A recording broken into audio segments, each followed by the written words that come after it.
एक आदमी हमसे कहा, गए थे मुंगेर जिला, तो सत्संग के बाद में बैठा था, एक बूढ़ी माई आई, क्षत्रिय परिवार दीक्षित थी। बूढ़ी कहती कि बाबा आप लोग जो कहते हैं दान करो पुण्य करो अगला जन्म में मिलेगा, ये बाबा जो ठेप हुसैन कहते हैं, देखिए बुढ़िया का 1.5 लाख पावर का इंजेक्शन के बार लगा दिया।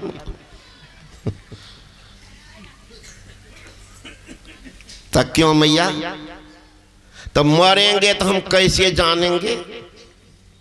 तो मैंने कहा बुढ़िया को कोई मंत्रिया जरूर है कहने वाला।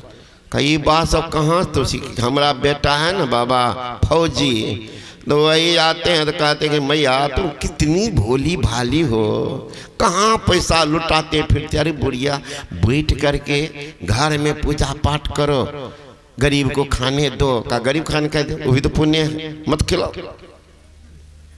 संजोग वो लड़का आए हुए थे, आए थे हम लोग ऐसी जनवरी की बात बैठे हुए थे धूप में, वो बूढ़ी आकर के बोलने लगा। तब तक वो लड़का भी आया, जम्मू कश्मीर में है पोस्टेड, और मुखिया जी का घर था, विद्यानंद सिंह नाम है मुखिया जी का। तो मैंने कहा कि बूढ़ी बाई मरने के बाद देखना चाहती है कि पहले देखना चाहती है? तो बूढ़ी कहती कि पहलो देखबे छिए बाबा, मतलब पहलो देखबे छिए। हमरा के पास सब नट बोल्ट रहे छे, कौन पेच कहाँ काम करते न वह लगा दे छिए, तो पहलो देखबे छिए। तो कैसे? मैंने कहा कि बच्चा खेल रहा था, मैंने बुलाया, मैंने कहा क्या नाम है? क्या नाम है बाबू? कुमार सौरभ। तो मैंने कहा मकान किनका है? 3 साल का बच्चा था। मैंने कहा किनका मकान है? तो छोरबा कहता कि हमारा है बाबा, एकदम छाती ठोक करके, हमारा है बाबा हमारा। तो मुखिया जी बैठे हुए थे, मुखिया जी 1 मिनट। तो आए, अब वो नौजवान भी आया, बुढ़िया का बेटा। मैंने कहा मुखिया जी मैं तो सोचता था कि आप बहुत भले आदमी, लेकिन मुझे ये पता नहीं कि दूसरे का घर भी हड़प लिए। तो क्या हुआ बाबा? कहीं मकान किनका है? फिर वही बात दोहराई, क्या बात? क्योंकि कई बार तो हम गए थे, जानबे करते। तो मैंने कहा कि मैं कई बार आया, मैं जानता था कि ये मुखिया जी का मकान है, यही जानता था आज तक। अभी बच्चा को पूछते किसका मकान, तो छाती ठोक कहते हमारा।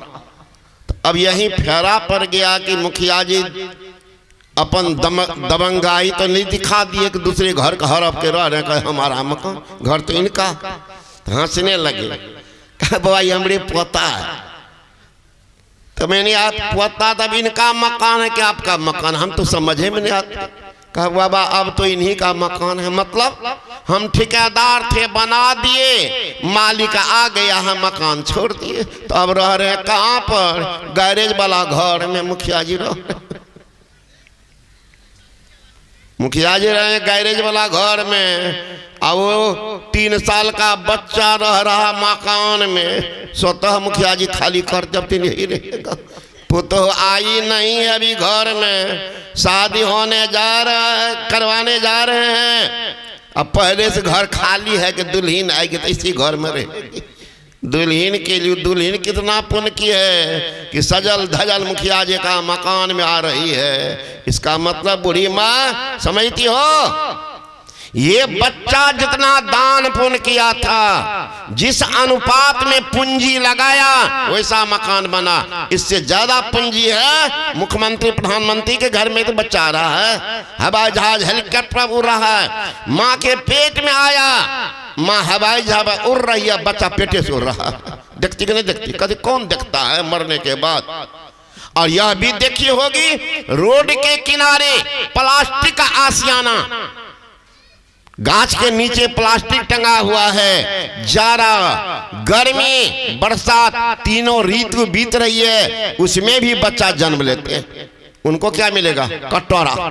माँ कहती है लोग तुम भी मांगो हम भी मांगते।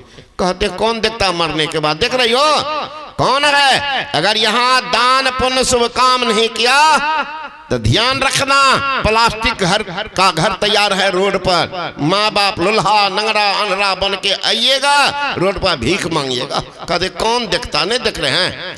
यदि धर्म का संग्रह ना किया तो साथ क्या जाएगा? अरे भोग के भूखा भला, आगे क्या खाएगा? कि दान मुट्ठी अन्न का काम तेरे आएगा, कर भगवान का भजन जो साथ तेरे जाएगा। राजा सुइत बड़ा पुण्य काम करते थे,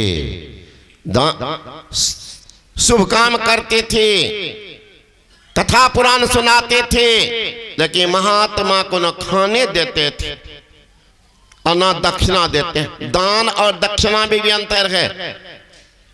पहले जो आप संकल्पित होकर के दे देते हैं उसको कहते हैं दान, अब भोजन के पश्चात जो देते हैं उसको कहते हैं दक्षिणा। दक्षिणे में बिका था राजा हरिश्चंद्र, दान तो कर ही दिया था, दक्षिणा लो, दक्षिणा में बिक गया था। दक्षिणा दिया जाता, अपने यहाँ बिहार में तो कम प्रचलन है, आप देखना चाहते यूपी चले जाइए, हरिद्वार। भोजन जो करेंगे तो भोजन के पात पर ही दक्षिणा दे देते हैं, खाते जाइए लेते जाइए उठते जाइए। एक नहीं, जब भी होगा वहां भंडारा, उसमें यही नियम है। तो दक्षिणा तो कहा दान दक्षिणा में भी अंतर होता। तो अगर आपने नहीं किया तो याद रखिएगा, अभी तो बचा के रखिएगा। किसके लिए? बेटा के लिए, पोता के लिए, नाती के लिए। सारा कमाई मानो, बुरा न मानिएगा, गोबर में मिला रहे घी को, गोबर में घी को कुछ भी जल मिलने वाला नहीं है। कमाई करो वहां का, जहां जाने के बाद भी उसमें लगा दो जान प्राण। देख लीजिएगा तमाशा, वही बन के आइएगा। तप चुक राज और राज चुक नरक। तप चुक जाता है तो वही अब राजा बनता है। जो जितना है मुख्यमंत्री प्रधानमंत्री महाराज जी, कम पुण्यात्मा सब नहीं है। पूंजी जितना था ले लिया, अपना भोग रहा है। अपनी जमा कर दीजिए ना 10 लाख रुपया, उठा के खाते रहिए बैठ कर। कहिएगा हम कोई काम नहीं करते, ना खेती करते, ना व्यापारी करते, नौकरी करते। और ये एफडी में जो था वो उठा करके मस्ती ले रहे हैं। खत्म होगा तब क्या करेंगे? वो जो खत्म होगा पूंजी तब क्या होगा? कटोरा लेके भीख मांगे, और क्या होगा? ये लोग खेती करते हैं, तुरंत अगला तैयारी शुरू करते हैं। गेहूं बो देते हैं, धान बो देते हैं, काट के ले आते हैं, फिर खेत के जोत देते। क्यों भाई? जब घन हो ही गया तो अब क्या करना? आगे क्या होगा? आगे की तैयारी। एक जन्म ये कितने दिन का है? 50-100 बरस का।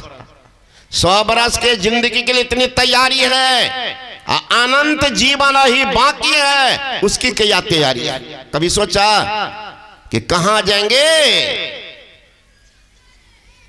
कहां जाएंगे, क्या खाएंगे वहां पर? राजा श्वेत वही किया, पुण्य काम तो किया, चला गया स्वर्ग। और स्वर्ग लोक में उनको भूख लगती थी, प्यास लगती थी। जिस स्वर्गवासी से पूछता का ये तुमको भूख नहीं लगती है, प्यास नहीं लगती है? जाओ ब्रह्मा जी से पूछो। गए ब्रह्मा जी के पास, ब्रह्मा जी से कहते कि महाराज मुझे भूख लगती है, प्यास लगती है। कहा महाराज स्वर्ग में तो भूख प्यास नहीं लगती आपको। तो ब्रह्मा जी ने देखा कि राम राम, ये तो कभी न महात्मा को भोजन कराया है, अना दक्षिणा दिया। का भूल तो आपसे हुई है, आप तो महात्मा को खिलाए नहीं, सिर पर वचन करवा लिए, नंगड़ी मोचार करके भगा दिए कि जाइए बाबा हो गया राम राम। तब तो कर लिया, कहाँ? तुम तो खाया कहाँ? तो अपना शरीर को तो मोटा तगड़ा बनाया, तो परिणाम अब क्या होगा? यहाँ भोजन नहीं है तो अपना ही शरीर जाके खाओ। मृतलोक में पड़ा। कहा महाराज तो सर गल गया। कहा नहीं सरेगा, मैं इंतजाम कर दिया, वो अपना मांस खाओ। कहा महाराज ये तब क्रिया कब तक चलेगा? निकृष्ट कर्म कहा जब तक अगस्त में नहीं, फिर महापुरुष जब तक नहीं मिलेंगे जिनका तुमने अपमान किया, जाओ वही खाओ। रोज आता था विमान से, जो ही नदी किनारे आवे तो लाश आ जाए किनारा, बैठ करके खा लेता नोच नोच करके मांस को, वही पानी पी करके चला जाता। एक अगस्त ऋषि स्नान कर रहे, देखा स्वर्ग का विमान उतरा, कौन है ये, देखने लगता तो वही का राम राम, ये तो मांस खा रहा, शरीर का मांस खा करके जब बैठा विमान को उड़ाने लगा, अगस्त ऋषि रुके, ए महापुरुष कौन हो, रुको। तो लैंड किया हवाई जहाज, कौन हो, का महाराज विदर्भ देश के राजा श्वेत, तुम महाराज कुछ पुण्य काम मुझसे बना, मुझे स्वर्ग हुआ, लेकिन भूख लगती है, प्यास सताती, का तब ब्रह्मा जी ने कहा कि यह स्वर्गलोक है, यहाँ भूख नहीं लगती है, प्यास नहीं लगती है, फूल नहीं कुमलाती है, विमान स्वच्छा विमान, जहाँ हो वहाँ जा सकते हैं, ये सब है, तुमको भूख लगती है ये। तो उन्होंने कहा कि तुमने भूल किया मृतलोक में, कितना बाबा जी का को हटाया है तुम, बहुत कंजूसी तुम किया, कंजूस बन के जीवन गुजारा, तो पुण्य तो हुआ था, कुछ स्वर्ग तो मिला, लगी खाया तो तुम, इसलिए अपना मांस खाओ। मैंने कहा ब्रह्मा जी से कब तक मेरा कर्म चलेगा, कहा जब तक अगस्त ऋषि मिल जाए। महाराज कब मिलेंगे वो महापुरुष, इंतजार में मैं हूँ, अगस्त तो वहीं थी, वो कब मिलेंगी इसी इंतजार में। अगस्त ऋषि को हंसी आ गई, वो समझ गए स्वर्गलोक के वासी, बुद्धि तो थी, चरण पर गिर गए, यही अगस्त ऋषि। उन्होंने कहा तथास्तु, अब से यह कर्म तो छूटा। तो देख लीजिए, तो कहते हैं कि मरने के बाद कौन देखता, देख लो देख लो, समाज में तो सब है, सबकी रहनी गहनी खान पान एक ही समान है। इसलिए कहते वह काम कर लो जिससे कल्याण, वही कहते हैं जोग कुजोग, अज्ञान अज्ञान, जहां नहीं राम प्रेम प्रधान, वह जो कुजोग हो जाएगा। अब फिर प्रश्न करा होगा योग क्यों करे, इसका मतलब है वियोग किन से हुआ तब न योग।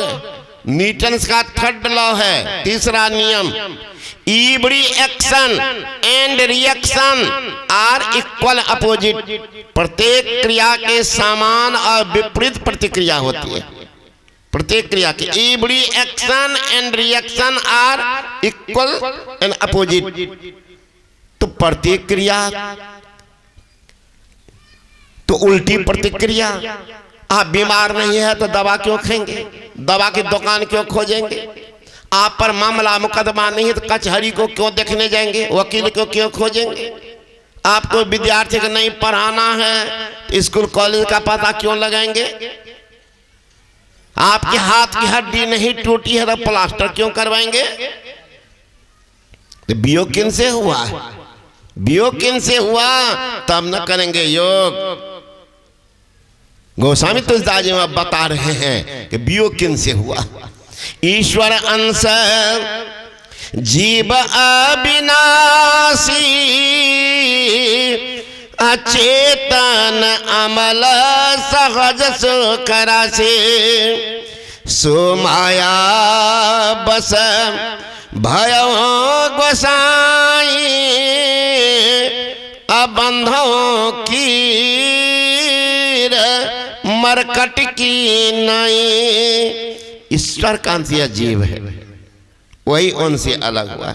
ईश्वर अंश जीव अविनाशी, परमात्मा अविनाशी, तो उनका अंश होगा विनाशी, वो भी अविनाशी, तो फिर दुख क्यों भोग रहे हैं। सो माया बस भयो गोसाई, विनाशी का संग किया तो दुख भोग रहा।